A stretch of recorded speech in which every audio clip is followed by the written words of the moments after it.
le diría, doctora Falaschi, si usted ha elegido algunas preguntas para Sí, que los disertantes, las más robustas, digamos, las más interesantes que usted pueda seleccionar. Tenemos entre la audiencia a la doctora Viviana Leiva, que ella es bioquímica y es la jefa de Vigilancia Epidemiológica de la Salud. Y quisiera preguntarle a Viviana, ¿por qué es necesario notificar al CISA y notificar en 24 horas los casos de dengue? Ya sé que es una enfermedad de notificación obligatoria, pero si estoy en un departamento que tiene brote y lo voy a confirmar al paciente por criterio clínico epidemiológico o epidemiológico, ¿es necesario que yo lo cargue al CISA igualmente, Viviana?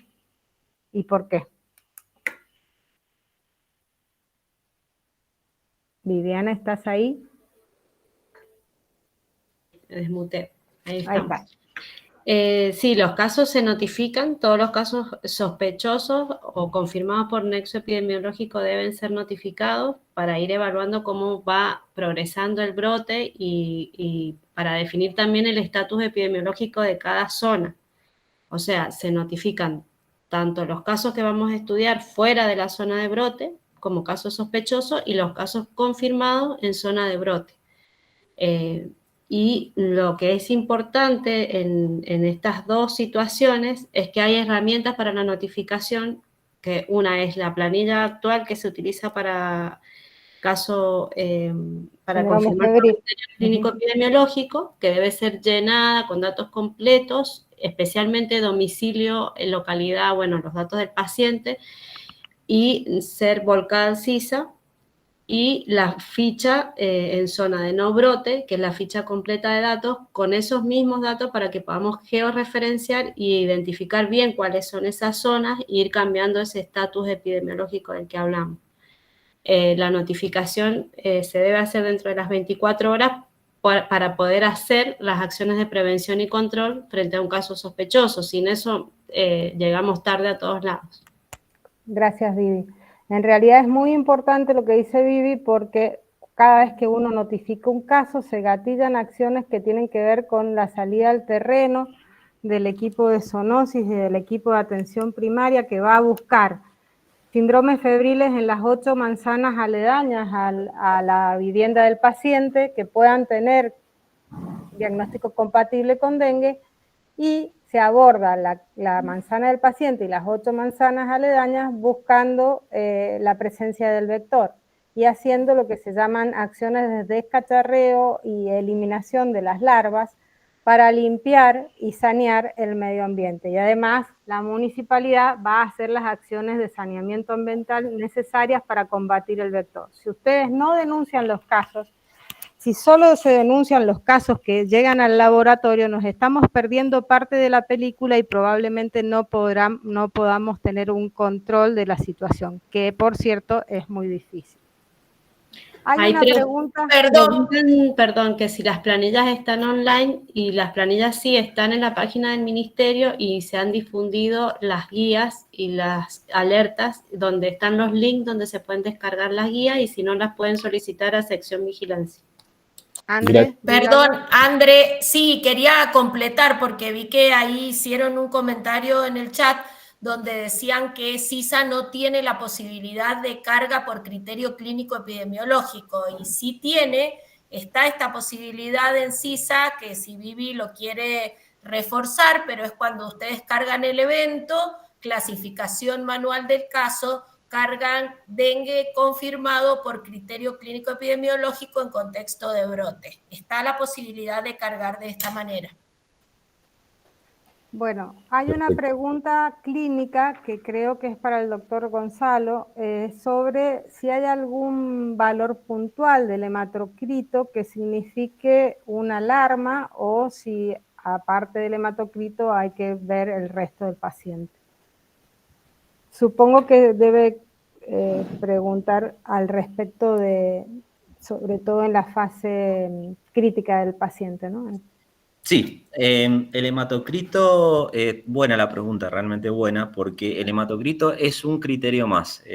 Hay que valorar varias cuestiones respecto, si estamos hablando estrictamente de un paciente con situación de dengue grave muchas veces hay hemoconcentración no tan importante. Si ya es un shock por dengue, habitualmente por ahí vamos a ver que el hematocrito ha subido, pero eventualmente podemos ver hipotensión, podemos ver otros trastornos asociados a ese aumento del hematocrito, por lo cual el hematocrito es un parámetro, es importante, pero no sería el único que yo valoraría, sino que haría una visión un poco más holística en términos de valorar datos. Buscaría cómo está el bicarbonato, cómo está el lactato, cómo están las enzimas hepáticas y las plaquetas. Creo que esas son las 4 o 5 parámetros laboratoriales que yo iría chequeando. Muchas gracias, Gonzalo. Hay otra pregunta muy general que es pregunta sobre el tratamiento de la mujer embarazada infectada con el virus. En realidad, como ustedes vieron en todas las presentaciones, el tratamiento es de soporte en el dengue. En el dengue no hay ningún antiviral y lo que debemos evitar es que el paciente con síntomas de alarma pueda llegar a tener un dengue grave o un shock dengue, como estuvo hablando el doctor Pagela. En realidad es tratamiento sintomático para bajar la temperatura, reposo, muy importante que el paciente esté en reposo, y hidratación. Y la hidratación dependiendo del grado de deshidratación que tenga el paciente. Sí, las embarazadas y los niños, por el problema del manejo hídrico, electrolítico que tienen, pueden complicarse más. No sé, Gonzalo, si querés dar alguna recomendación al respecto. ¿O algún comentario? ¿O Héctor? Yo quisiera agregar a lo que comentaste muy bien y que no lo dije en la presentación, pero que hay que tenerlo en cuenta, es que la mamá, si está en condiciones clínicas, debe continuar con la lactancia materna. No es motivo para suspender la lactancia. Y eso es importante recalcarlo. Bueno, damos paso a 2 preguntas más y cerramos ya lo avanzado de la hora. No podemos seguir. De cualquier manera, alguien había preguntado si esto se estaba grabando. Ya habíamos dicho que sí y se va a subir al canal de YouTube.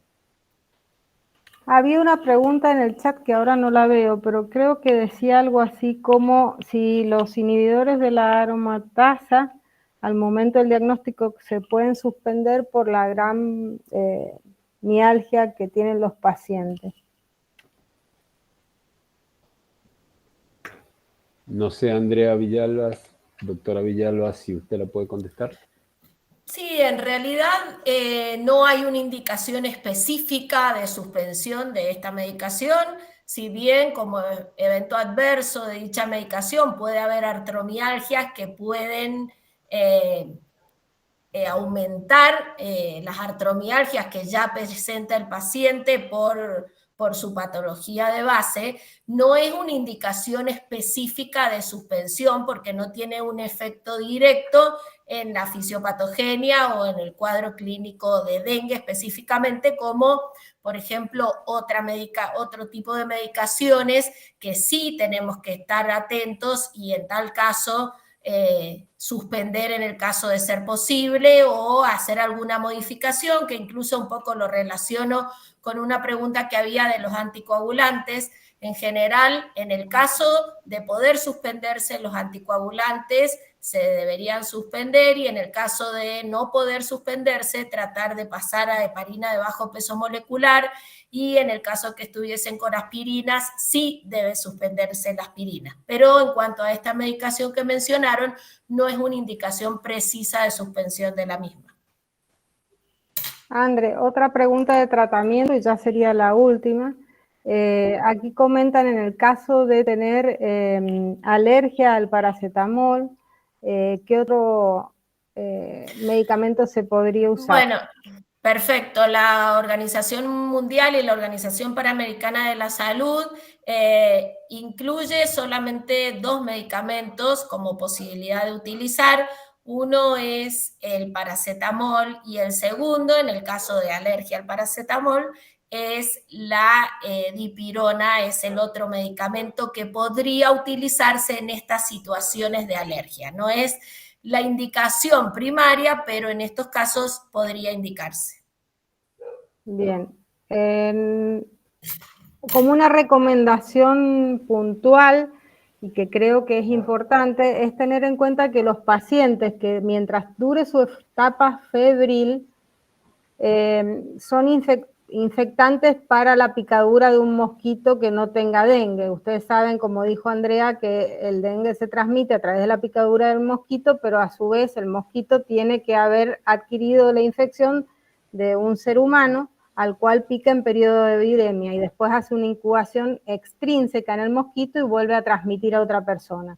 Para eso es que es importante lo que llamamos aislamiento entomológico, que lo que significa es que el paciente, mientras esté febril, que tiene viremia, debe estar con todos los recaudos para no ser picado por un mosquito y contagiar a ese mosquito y hacerlo infeccioso. Entonces el uso de repelente es muy importante tanto en el paciente que tiene fiebre como también en el resto de la comunidad, porque ustedes saben que tenemos el vector circulando y podemos ser picados, ¿no es cierto?, por mosquitos que estén infectados. Entonces, el uso de repelente, el uso de telas mosquiteras para evitar que los mosquitos ingresen al domicilio, acuérdense que es un mosquito domiciliario, y toda la metodología del uso de espirales, tabletas repelentes, etcétera, para evitar el mosquito dentro del domicilio. Es una recomendación que así como en el COVID nos pasamos hablando del alcohol en gel y el barbijo, aquí en el dengue vamos a tener que hablar, mientras lo tengamos, del uso de repelente y de todas las técnicas para evitar las larvas y los mosquitos. Bueno, y creo que no tenemos Gracias, tiempo Andrea. para más, así que agradecer a todos. Hugo. Sí, no, si alguien más quiere hacer de los disertantes algún aporte que haya quedado pendiente, le damos un minuto y con esto cerramos. Bueno, desde ya a todos los participantes un gran agradecimiento. Realmente la convocatoria ha sido masiva, estamos muy contentos. Esta es una de las funciones que tiene, o mejor dicho, una de las visiones dentro de la visión que tiene la universidad y la Facultad de Ciencias Médicas, que es justamente contribuir a todo lo que sea comunitario, todo lo que de alguna manera influya en la salud pública. Así que para todos los participantes y para todos los disertantes, excelente la participación y excelente la disertación de todos ustedes. Les doy desde el punto de vista académico un gran abrazo a todos y no sé si está en línea todavía el doctor Francisco Cutroni para despedirlos también. Doctor Cutroni. Sí, muchas gracias por las palabras, Hugo. Por supuesto que realmente reconfortado porque ha sido una excelente jornada, enriquecedora de todo punto de vista. Así que bueno, agradezco a los participantes y agradezco a los disertantes. Asumimos el compromiso de que estas jornadas se van a repetir a corto plazo porque, como dijo el doctor Payela, ha superado las expectativas del número de gente que se ha inscrito para participar. Así que creemos que hacia la comunidad, en una forma de brindar el conocimiento, vamos a pronto tener una nueva jornada para replicar esta misma jornada que hemos tenido hoy. Así que bueno, buenas noches, muchas gracias a los disertantes y gracias por participar. Buenas noches, hasta luego, que estén todos bien. Buenas noches, muchas gracias. Buenas noches. Buenas noches. Buenas noches, gracias. Buenas noches y gracias a Buenas todos. noches, muchas gracias. Gracias a todos.